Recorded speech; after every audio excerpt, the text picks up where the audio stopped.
कि जब आप जीवन में कोई बड़ा बदलाव लाने का मन बनाते हैं तो जैसे पूरा ब्रह्मांड ही आपके खिलाफ खड़ा हो जाता है। ये सोचने में अजीब लगता है ना? मानो हर तरफ से परिस्थितियां ही बाधा बन रही हों। लेकिन अगर मैं आपसे कहूं कि यह दुनिया नहीं बल्कि आपका अपना मन ही है जो आपको चुनौती दे रहा है। जब आप अपने मन को साध लेते हैं तो दुनिया को बदलने की जरूरत ही नहीं पड़ती, वह आपके संकल्पों के आगे झुक जाती है। ये बात शायद बेतुकी लगे, मैं जानता हूं, पर सत्य यही है कि हर वास्तविकता का जन्म सबसे पहले विचारों में होता है और जीवन में कोई भी पराजय साकार होने से पहले किसी के मन में ही अपनी जड़ें जमा चुकी होती है। आज मैं आपको उन 12 गूढ़ रहस्यों से परिचित कराना चाहता हूं जिन्हें मैंने जीवन भर एंड्रयू कार्नेगी, थॉमस एडिसन और हेनरी फोर्ड जैसे महान व्यक्तियों को देखकर सीखा है। ऐसे पुरुष जिन्होंने असंभव को अनिवार्य में बदल दिया।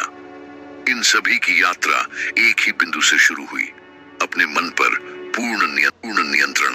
यह ब्रह्मांड आपकी जुबान से निकले शब्दों पर प्रतिक्रिया नहीं करता बल्कि उन तरंगों पर करता है जो आप निरंतर बनाए रखते हैं। यह अनुरोधों की भाषा नहीं समझता, यह तो आपके प्रबल और दृढ़ विचारों की ध्वनि को पहचानता है। आपके इर्द गिर्द जो कुछ भी है वह बस उस चीज की प्रतिध्वनि है जिसे आप चुपचाप अपने भीतर पोषित करते हैं। जब मन भ्रमित होता है तो दुनिया एक टूटे हुए आईने जैसी लगने लगती है। अवसर दूर दिखाई देते हैं, लोग शत्रुतापूर्ण लगते हैं और रास्ता अनिश्चित हो जाता है। लेकिन जब विचार सही दिशा पा लेता है तो मानो स्वयं हवा भी आपके पक्ष में काम करने लगती है। जो चीजें कभी मात्र संयोग लगती थीं, वे अब समाधान बनकर सामने आती हैं। मुझे याद है, एक समय था जब मैं मानता था कि जीवन केवल भाग्य का खेल है। मैंने समृद्ध पुरुषों को देखा और यह निष्कर्ष निकाला कि नियति ने उनके लिए कोई विशेष स्थान आरक्षित किया है। तब मैं यह नहीं समझ पाया कि नियति मात्र दृढ़ विचारों का परिणाम है। सब कुछ बदल जाता है जब आप यह समझते हैं कि आपका मन ही वह शक्ति है जो आपकी अपनी वास्तविकता को गढ़ती है। एंड्रयू कार्नेगी ने मुझे यह बात इस तरह सिखाई कि मैं कभी भूला नहीं। उन्होंने मुझसे कहा, दुनिया किसी पर तरस खाकर धन नहीं लुटाती बल्कि मानसिक योग्यता के कारण देती है। उसी पल मैं समझ गया कि ब्रह्मांड अव्यवस्थित प्रयास को नहीं बल्कि अनुशासित विचार को पुरस्कृत करता है। जब आप खुद को छोटा समझते हैं तो आपके आसपास की हर चीज उस विश्वास की पुष्टि करती है। लोग आपके साथ उस मूल्य के अनुसार व्यवहार करते हैं जो आप खुद को देते हैं। अवसर हमेशा दूसरों के पास जाते हुए लगते हैं और अनजाने में आप अपनी ही असफलता के साथी बन जाते हैं। लेकिन इसका विपरीत भी सच है। जब कोई व्यक्ति अपनी आत्मा के हर विश्वास के साथ यह तय कर लेता है कि वह कुछ हासिल करेगा और उस छवि को हर दिन अपने मन में जीवित रखता है तो दुनिया खुद को उस दृष्टि को साकार करने के लिए पुनर्गठित करती हुई प्रतीत होती है। मैंने यह अनगिनत बार अपनी आंखों के सामने होते देखा है। एक बार मैं एक युवा आविष्कारक से मिला जो एक क्रांतिकारी विचार को व्यवहार में लाने के लिए संघर्ष कर रहा था। वह एक साधारण कार्यशाला में बिना संसाधनों के काम करता था और अपनी ही दिलेरी पर हंसता था। मैंने उससे पूछा कि वह बिना किसी समर्थन के भी क्यों लगा हुआ है। उसने जवाब दिया, क्योंकि मैं परिणाम यही देख चुका हूं। और उसने अपने सिर की ओर इशारा किया। वर्षों बाद वही व्यक्ति लाखों लोगों के जीवन को बदलने के लिए जाना जाएगा। वह थॉमस एडिसन थे। उन्होंने दुनिया के विश्वास का इंतजार नहीं किया, उन्होंने पहले खुद विश्वास किया। और ब्रह्मांड यही करता है, वह संदेह को नहीं बल्कि निश्चितता को जवाब देता है। क्या आपने कभी सोचा है कि आपने कितनी बार उत्साह के साथ एक परियोजना शुरू की और पहली बाधा पर ही उसे छोड़ दिया? कितनी बार आपके मन ने कोशिश करने से पहले ही खुद को यह यकीन दिला दिया कि यह असंभव है? सच तो यह है कि हर समर्पण एक स्वीकृत विचार के रूप में शुरू होता है। जब आप इस विचार को पोषित करते हैं कि यह मेरे लिए नहीं है, तो आप शुरू करने से पहले ही अंत का फरमान जारी कर देते हैं। ब्रह्मांड न्याय नहीं करता, वह केवल उस पैटर्न को दोहराता है जिसे आप बनाए रखते हैं। जब मैंने ये समझा तो मुझे एहसास हुआ कि मैं दुश्मनों से नहीं बल्कि प्रतिबिंबों से घिरा था। मेरे जीवन की हर मुश्किल परिस्थिति उन विचारों का मात्र एक विस्तार थी जिन्हें मैंने सहन किया था। और तभी मैंने बदलने का फैसला किया। मैंने हर दिन उस वास्तविकता की कल्पना करना शुरू किया जिसकी मैं इच्छा रखता था, न कि वह जो मैं अपनी आंखों के सामने देख रहा था। शुरुआत में यह एक भ्रम जैसा लगा, लेकिन धीरे धीरे मैंने कुछ अजीब देखा। लोग सामने आने लगे, अवसर खुलने लगे, रास्ते अपने आप बनने लगे। कोई जादू नहीं था, बस मेरे विचारों और मेरे कार्यों के बीच सामंजस्य था। मन को साधना वास्तविकता को नजरअंदाज करना नहीं है, यह उसे थोपने से पहले ही आकार देना है। हर विचार एक बीज है और हर भावना वह मिट्टी है जो उसे उगाती है। यदि आप भय को पानी देंगे तो कमी की फसल काटेंगे। यदि आप विश्वास की खेती करेंगे तो प्रचुरता की फसल काटेंगे। चुनाव मौन है, लेकिन परिणाम दृश्यमान है। मैंने ऐसे पुरुषों को देखा जिन्होंने अपने मन पर नियंत्रण न होने के कारण अपनी किस्मत बर्बाद कर दी, और मैंने दूसरों को अटूट उद्देश्य के साथ कुछ भी न होने से साम्राज्य बनाते देखा। उनमें अंतर इस बात में था कि जब कोई नहीं देख रहा था तब वे क्या बनाए रखते थे। मैं भी एक समय संदेह का कैदी था। ऐसी रातें थीं जब मैं छत को घूरता था और सोचता था कि क्या कोई वास्तव में मेरे शब्दों पर ध्यान देगा। निर्धनता ने मुझे यह विश्वास दिलाने की कोशिश की कि मुझ में क्षमता नहीं है, लेकिन मेरे भीतर कुछ ऐसा था जो कहता था, दृढ़ रहो। इसलिए मैंने अपना ध्यान केंद्रित रखा। हर दिन मैं मानसिक रूप से उस भविष्य की छवि को पुष्ट करता रहा जहां मेरा काम लोगों को प्रेरित करेगा। वह छवि इतनी जीवंत हो गई कि वह मेरे सामने जो दिख रहा था उससे भी अधिक वास्तविक थी, और धीरे धीरे जीवन उसकी नकल करने लगा। बाहरी दुनिया मात्र आंतरिक दुनिया का एक विलंबित प्रतिबिंब है। यदि आप जो देखते हैं उसे बदलना चाहते हैं तो जो आप सोचते हैं उसे बदलना शुरू करें। यदि आप धन चाहते हैं तो प्रचुरता के विचार को पोषित करें। यदि आप शांति चाहते हैं तो सद्भाव को सींचें। और जब मन उद्देश्य के साथ एकाकार हो जाता है तो परिस्थितियों के पास अनुकूल होने के अलावा कोई विकल्प नहीं बचता। संदेह चीख सकता है, लेकिन दृढ़ विश्वास चुप रहता है, और ब्रह्मांड हमेशा मौन को सुनता है। इसलिए जागने पर यह न पूछें कि दिन क्या लेकर आएगा, खुद से पूछें, आज मैं क्या महसूस करने का निर्णय लेता हूँ, मैं क्या आकर्षित करना चाहता हूँ। क्योंकि अंततः जीवन उनसे प्रतिक्रिया नहीं करता जो पूछते हैं, बल्कि उनसे करता है जो निर्धारित करते हैं। जब आप अपने मन पर नियंत्रण पा लेते हैं तो आपको अपनी इच्छा के पीछे भागने की जरूरत नहीं पड़ती। आप उसे आकर्षित करते हैं। जो कुछ भी कभी दूर लगता था वह आपकी दिशा में बढ़ने लगता है, क्योंकि ब्रह्मांड स्वयं के साथ सामंजस्य बिठाए हुए मन के आदेश को पहचानता है। मानव मन एक मौन कार्यशाला है, और इसके भीतर ही हर व्यक्ति का भाग्य बनता है या नष्ट होता है। जो कुछ भी आप बाहरी दुनिया में देखते हैं वह सबसे पहले किसी के भीतर एक अदृश्य चिंगारी के रूप में शुरू हुआ था। ऑटोमोबाइल, लाइट बल्ब, टेलीफोन, शहर, पुल, इनमें से कुछ भी तब तक मौजूद नहीं था जब तक किसी मन ने विचार से वास्तविकता को गढ़ने का साहस नहीं किया। हर विचार एक ईंट है, और हर भावना वह गारा है जो उसे जोड़े रखता है। कोई व्यक्ति निर्माता होगा या परिस्थितियों का गुलाम। मैंने यह तब खोजा जब मुझे एहसास हुआ कि मेरा अपना मन अक्सर मेरा सबसे बड़ा दुश्मन था। जब मैंने उसे संदेह से भर दिया तो मेरे आसपास सब कुछ अराजक हो गया, लेकिन जब मैंने उसे स्पष्टता, विश्वास और उद्देश्य से पोषित किया तो दुनिया सहयोग करती हुई लगी। मन उपजाऊ जमीन की तरह है। यदि आप उसे ऐसे ही छोड़ देते हैं तो खरपतवार अपने आप उगते हैं, लेकिन यदि आप इरादे से बीज बोते हैं तो वह प्रचुरता में फलता फूलता है। समस्या ये है कि अधिकांश लोग विचलित होकर जीते हैं, जिससे यादृच्छिक विचारों, भय, कमी, असफलता के विचारों को नियंत्रण करने की अनुमति मिल जाती है, और फिर जब वे इन बीजों के कड़वे फल काटते हैं तो वे नियति, भाग्य या दूसरों को दोष देते हैं। एक समय था जब मैं स्वयं विचार की शक्ति पर संदेह करता था। एक रात ठंड ने उस छोटे से घर की दीवारों को चीर दिया जहां मैं रहता था। एक खाली जेब और एक गुड़गुड़ाता पेट मुझे याद दिला रहा था कि मेरे सपनों ने अभी तक आकार नहीं लिया था। मैं आत्मदया के सामने झुक सकता था, लेकिन मैंने उस निराशा को ईंधन में बदलने का फैसला किया। मैं एक धुंधली मोमबत्ती के सामने बैठा, एक पैंट कागज का टुकड़ा लिया और लिखा, मेरा मन ही मेरी सबसे बड़ी पूंजी है। वे शब्द मेरी ढाल बन गए। जब दुनिया सो रही थी, मैं मन की अदृश्य कार्यशाला में चुपचाप काम करता रहा। हर विचार को एक लोहार की तरह आकार देता रहा, जो उस धार को तैयार कर रहा था जो एक दिन उसकी रक्षा करेगी। मानसिक शक्ति आराम से नहीं बल्कि अनुशासन से पैदा होती है, और यह अनुशासन उन क्षणों में गढ़ा जाता है जब शरीर रुकना चाहता है और आत्मा आगे बढ़ने पर जोर देती है। इन्हीं पलों में एक व्यक्ति यह तय करता है कि वह अपने मन का स्वामी होगा या अपनी भावनाओं का गुलाम। भय एक अनाड़ी कारीगर है। यदि आप उसे अपनी कार्यशाला को आज्ञा देने देते हैं तो वह उस चीज को नष्ट कर देगा जो एक गिरजाघर बन सकती थी। लेकिन विश्वास एक सटीक शिल्पकार है। वह चुपचाप दिन ब दिन काम करता है जब तक कि अदृश्य अनिवार्य नहीं हो जाता। एक क्षण के लिए सोचिए, आपने कितनी बार उत्साह के साथ कुछ शुरू किया और कठिनाई के पहले संकेत पर ही हार मान ली। ऐसा इसलिए हुआ क्योंकि आपकी मानसिक कार्यशाला अव्यवस्थित थी।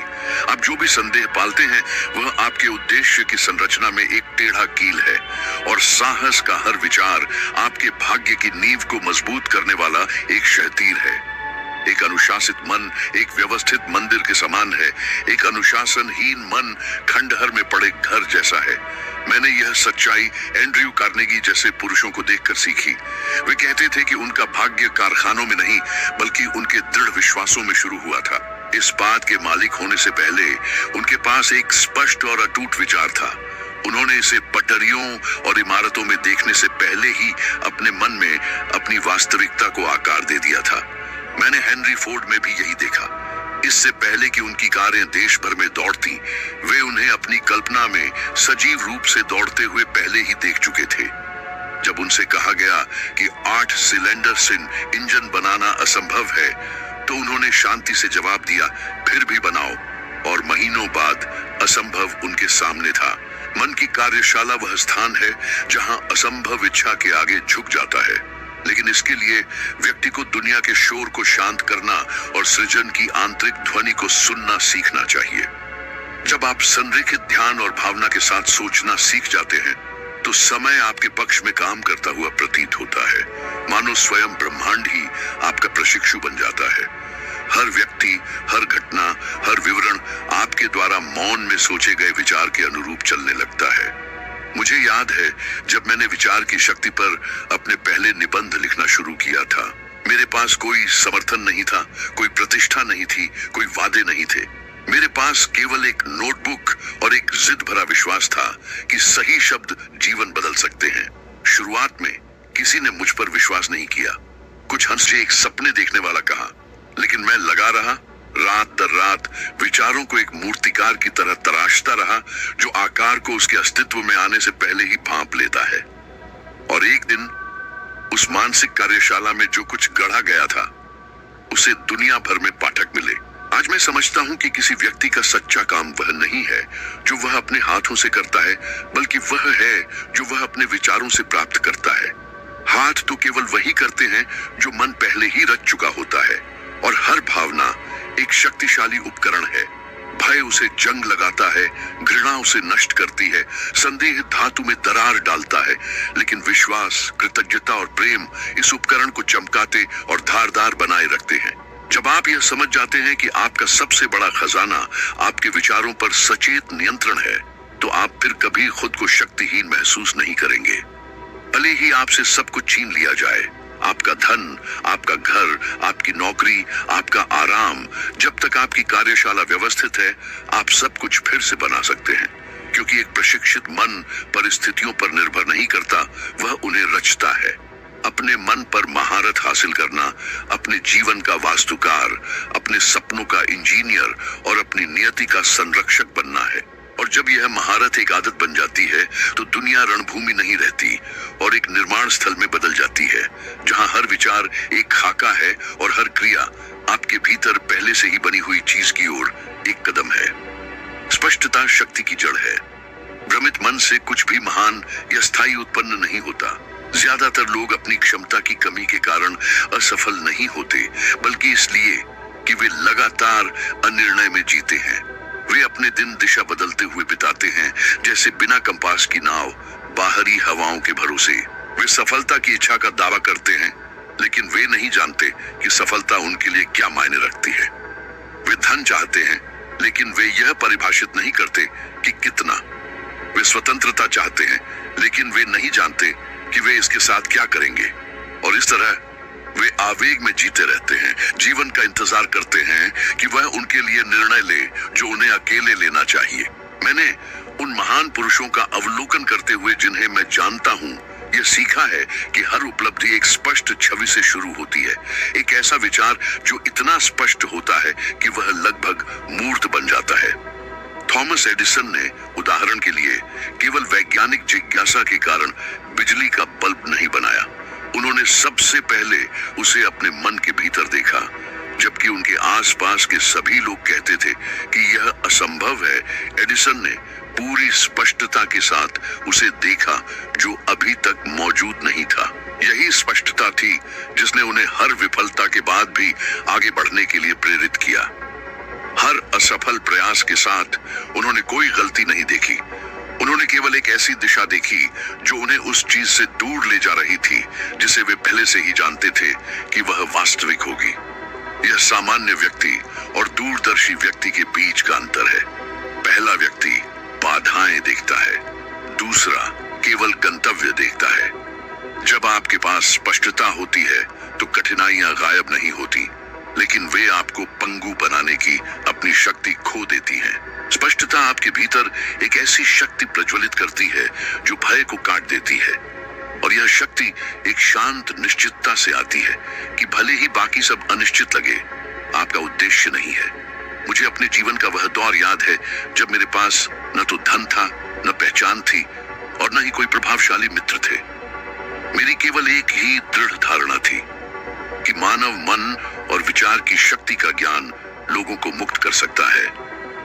यही स्पष्टता थी जिसने मुझे तब सहारा दिया जब सभी बाहरी संकेत मुझे हार मानने को कह रहे थे। मैं हर सुबह उठता और ऐसे लिखता जैसे मैं पहले से ही वह लेखक हूं जो मैं बनना चाहता था। हर पन्ना आस्था की एक मौन घोषणा थी। ऐसे दिन भी थे जब सर्दी बहुत तेज थी और मेरा खाली पेट विरोध करता था, लेकिन मैंने पल भर की अराजकता को उस दृष्टि को धूमिल करने नहीं दिया जो मैंने अपने भीतर इतनी स्पष्ट रूप से देखी थी। स्पष्टता एक आध्यात्मिक शक्ति है। यह विचारों को दिशा देती है और अस्पष्ट इच्छाओं को अवचेतन मन के लिए आदेशों में बदल देती है। एक भ्रमित मन एक ऐसे उपेक्षित बगीचे की तरह है जहां खरपतवार तेजी से बढ़ते हैं और सबसे उपजाऊ चीजों का गला घोंट देते हैं, लेकिन एक स्पष्ट मन एक लेंस की तरह है जो सूर्य के प्रकाश को एक ही बिंदु पर केंद्रित करता है जिससे आग लग सकती है। और स्पष्टता ठीक यही करती है, कोई ऊर्जा को केंद्रित शक्ति में बदल देती है। कई लोग कहते हैं कि उनमें भाग्य की कमी है, जबकि वास्तविकता में उनमें एकाग्रता की कमी होती है। एक व्यक्ति दशकों तक काम कर सकता है और कभी वह हासिल नहीं कर पाता जो वह चाहता है, केवल इसलिए कि उसे पता नहीं होता कि वह क्या खोज रहा है। वे जब भी प्रतिरोध का सामना करते हैं, उद्देश्य बदल देते हैं और ऐसा करने में वे अपने ही रास्ते को फिर से शुरू करते हैं। स्पष्टता इसके विपरीत गहरी जड़ें जमाती है। जब आप दृढ़ विश्वास के साथ तय करते हैं कि आप जीवन से क्या चाहते हैं और उसके लिए चुकाने को तैयार कीमत तय करते हैं, तो आपके भीतर कुछ बदल जाता है। भय अपनी पकड़ खोने लगता है और कार्य स्वाभाविक हो जाता है। मैंने अपनी पीढ़ी के सबसे समृद्ध पुरुषों का अवलोकन करके सीखा है कि उनमें से किसी ने भी भ्रम के बीच निर्णय नहीं लिए। एंड्रयू कार्नेगी उदाहरण के लिए एक निश्चित उद्देश्य वाले व्यक्ति थे। उन्हें कम उम्र से ही पता था कि वे दुनिया के सबसे महान इस्पात उत्पादक बनेंगे, और जबकि अन्य लोग अपने व्यवसायों में विविधता लाने की कोशिश करते थे, उन्होंने अपनी सारी ऊर्जा एक ही लक्ष्य पर केंद्रित कर दी। इस स्पष्टता ने उन्हें केवल एक धनी व्यक्ति ही नहीं बल्कि एक प्रभावशाली व्यक्ति भी बनाया। जरा एक पल के लिए सोचें, आपने कितनी बार अपना रास्ता बदला है क्योंकि किसी ने आपको यह विश्वास दिलाया कि आपका सपना बहुत बड़ा था। आपने कितनी बार खुद पर संदेह किया है सिर्फ इसलिए कि परिणाम अभी तक सामने नहीं आया था। हर बार जब आप डर के कारण दिशा बदलते हैं तो आप अपने मन को बता रहे होते हैं कि आपकी इच्छा वास्तविक नहीं है, और एक मन जो विरोधाभासी आदेश प्राप्त करता है वह टूट जाता है। रचने की शक्ति गायब हो जाती है। स्पष्टता इसलिए एक प्रतिबद्धता है। ये एक गंतव्य चुनना है और पीछे मुड़कर नहीं देखना है। ये तय करना है कि आप क्या चाहते हैं, योजना बनाना है और आगे बढ़ना है, भले ही प्रगति अदृश्य लगे। जब उद्देश्य स्पष्ट होता है तो विफलता भी एक उद्देश्य पूरा करती है। ये रणनीति का हिस्सा बन जाती है, अक्षमता का प्रमाण नहीं। एक समय था जब मैं अपने लक्ष्यों को एक छोटी नोटबुक में लिखता था और हर सुबह उन्हें जोर से पढ़ता था। मैंने सटीकता के साथ वर्णित किया कि मैं क्या हासिल करना चाहता था, काम का प्रकार, जो प्रभाव मैं डालना चाहता था, जितना धन मैं कमाना चाहता था और यहाँ तक कि जिन लोगों से मैं मिलना चाहता था। यह अंधविश्वास नहीं था, यह मानसिक अनुशासन था। इन लक्ष्यों को हर दिन दोहराकर और कल्पना करके मैंने उन्हें अपने अवचेतन मन में गहराई से अंकित कर लिया, जब तक कि वे मेरे एक हिस्से नहीं बन गए और समय के साथ दुनिया वह प्रतिबिंबित करने लगी जो मेरे मन में पहले से ही लिखा हुआ था। स्पष्टता साहस की भी मांग करती है। संदेह के पीछे छिपना एक उद्देश्य को अपनाने से ज्यादा आसान है, क्योंकि जिनके पास स्पष्टता होती है वे जिम्मेदारी भी वहन करते हैं।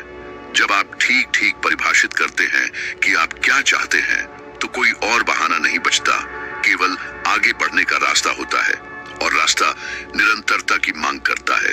यदि आप अपना जीवन बदलना चाहते हैं तो मानसिक भ्रम को एक निश्चित दिशा में बदलकर शुरुआत करें। एक कागज का टुकड़ा लें और ईमानदारी से लिखें कि आप वास्तव में क्या चाहते हैं।